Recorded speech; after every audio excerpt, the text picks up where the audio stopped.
UKT ini naiknya di beberapa kampus negeri yang diharapkan tentunya bisa memberikan pendidikan yang adil dan juga merata bagi semua kalangan. Tapi ternyata justru kenaikannya bahkan ada yang lebih dari 100%. Oke, nah ini adalah salah satunya ya pemirsa seperti yang terjadi di Universitas Jenderal Sudirman.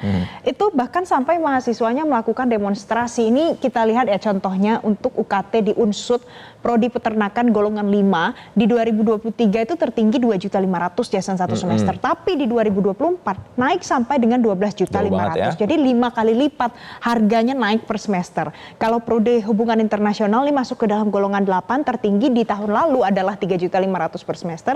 Sekarang naik sampai dengan 14.081.000 rupiah per semester. Jadi ini mungkin menjadi alasan perlu ada transparansi mengapa kenaikan uang kuliah tunggal ini bisa naik sampai dengan berkali-kali lipat dibandingkan dari tahun sebelumnya. Betul. Nah, tidak hanya di Universitas Unsud ya, tapi juga kita lihat nih, misalnya di beberapa universitas lainnya begitu, misalnya ada di UGM. Ini perbandingannya ya. Ini perbandingan, tapi juga kita melihat ada di UGM, ada di ITB, kemudian di beberapa kampus lainnya itu di mana mahasiswa-mahasiswa di sana itu juga melakukan protes atau menyuarakan terkait dengan keberatan mereka. Bahkan UGM itu kelompok mahasiswanya itu yang tergabung dari komunitas mahasiswanya itu mengatakan 70% mahasiswanya yang berada di angkatan 2023 itu keberatan dengan adanya kenaikan UKT di sana. Mereka pada Hari Pendidikan Nasional kemarin itu juga sudah menyuarakan, tapi sampai dengan saat ini pihak kampus dinyatakan belum memberikan pernyataan resmi atau alasan kenapa sih sebenarnya biaya UKT mereka itu naik, bahkan naiknya ini sampai ada yang lebih dari 100%.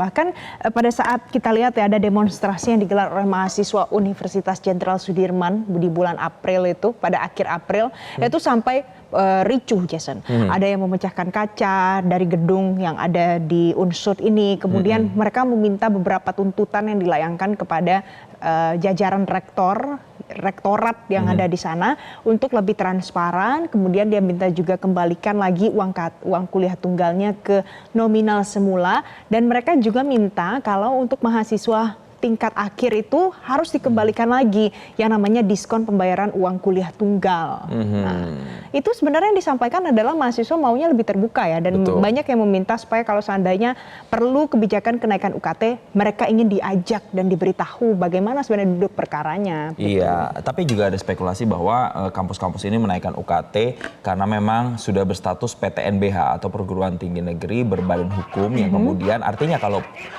perguruan tinggi sudah menyandang status PTNBH, mereka tuh punya kayak semacam otoritas untuk membuat otonomi sendiri. Begitu. Nah, itu kemudian yang dianggap oleh sebagian masyarakat, kalangan pengamat pendidikan, ini ada tendensi bahwa nantinya bisa uang-uang dari mahasiswa tersebut itu dilakukan atau ditarik untuk memenuhi status dari PTNBH itu. Tapi tidak hanya di Unsud, tadi di UGM, di universitas-universitas yang lain. Kemudian kita lihat juga dari UKT ini sendiri, ini juga ada masalah-masalah lainnya. Kalau kita lihat mundur lagi ke belakang misalnya di ITB, waktu itu kalian masih ingat kan ada kasus Dana Cita, ya kan, terkait dengan dana pinjaman online yang memang walaupun pihak ITB tidak mau dibilang itu adalah pinjol begitu ya, tapi itu juga sempat menarik perhatian karena itu juga ada kaitannya dengan sejumlah biaya pendidikan yang dianggap naik di universitas tersebut sehingga beberapa mahasiswa merasa keberatan. Susah ya, Jason.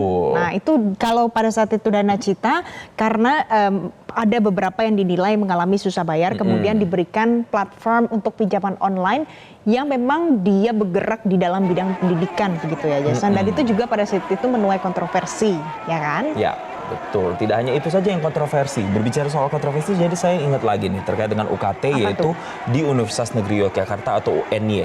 Jadi ada satu mahasiswa yang dilaporkan bahkan sampai meninggal dunia, Valen dan juga pemirsa. Alasannya karena mengalami depresi dan kesulitan untuk membayar biaya kuliah. Jadi sudah mencari pinjaman ke sana sini katanya, tapi juga tidak mendapat kemudian pinjaman dan akhirnya tidak bisa melanjutkan kuliah, merasa terbebani dengan biaya yang sebegitu tinggi dan sampai stres dan akhirnya meninggal dunia. Waduh. Nah, tapi Jason ya, kan beberapa hari lalu kita ada interview dengan Wakil Rektor dari Universitas Jenderal Sudirman yang mengatakan kalau seandainya kenaikan UKT ini memang sudah perlu dilakukan karena biaya operasional di dalam universitas itu sebenarnya banyak kekurangannya. Tapi pertanyaannya adalah mengapa kenaikan ini baru terjadi di tahun 2024 dan kenaikan itu berkali-kali lipat. Sedangkan Wakil Rektor Unsut pada saat itu mengatakan bahwa BPK itu sebenarnya melakukan pengecekan, kemudian memberikan rekomendasi setiap tahun sejak tahun 2012 sebenarnya sudah direkomendasikan untuk naikkan uang kuliah tunggalnya, tapi ternyata sampai sekarang baru dinaikkan begitu. Di 2024 ini, dan sekalinya naik tuh langsung signifikan begitu ya, langsung naiknya benar-benar apa ya? Untuk golongan tertentu ya untuk yang golongan naiknya tertentu. signifikan. Betul, karena kan kalau di kampus-kampus misalnya seperti di UGM itu kan ada golongan 1 sampai dengan golongan 5 dengan potongan yang berbeda-beda begitu kan. Nah, kalau saya tuh juga sempat mewawancarai waktu itu adalah pengamat pendidikan, itu Prof. Cecep menilai sebenarnya dari fenomena ini justru seharusnya kalau kampus-kampus atau perguruan tinggi negeri itu harusnya setiap tahun itu malah menurunkan biaya UKT-nya, bukannya menaikkan biaya UKT-nya. Nah, bagaimana caranya bisa menekan biaya UKT-nya ini? Prof. Cecep itu mengatakan bahwa sebenarnya sivitas akademikanya itu mulai dari guru besarnya misalnya, atau kemudian kalangan pendidiknya itu harus bisa bersinergi. Misalnya membuat kolaborasi atau menjual dalam tanda kutip karya ilmiahnya untuk kemudian bisa melakukan pendanaan untuk pengembangan di kampusnya. Jadi bukan dengan menaikkan secara signifikan uang iuran atau UKT ini, yang disebut dalam tanda kutip ini banyak adalah bukan uang kuliah tunggal tapi uang kuliah tinggi katanya sebagai masyarakat ya. Jadi UKT itu panjangannya uang kuliah tinggi begitu ya. Oh, kalau gitu, kita masih menanti bagaimana nanti duduk perkara dari kenaikan uang kuliah tunggal ini. Mudah-mudahan tidak menyebar kemana-mana di Indonesia, karena tidak hanya di Unsut saja tapi juga ada beberapa universitas lain begitu ya Jason ya. Betul, dan semoga ini memang benar-benar bisa dicari jalan keluarnya supaya mahasiswa ini tidak kemudian banyak yang harus postpone kuliahnya, menunda kuliahnya, apalagi sampai dengan putus kuliahnya. Karena memang dari kasus yang sudah ada, kita wawancara-wawancara mahasiswa di Metro TV, ada yang sampai meminjam uang, ada yang kemudian terpaksa cuti, ada juga yang bahkan sampai harus mundur dari kuliahnya karena tidak sanggup lagi untuk membiayai kuliahnya. Jelajahi cara baru mendapatkan informasi. Download Metro TV Extend sekarang.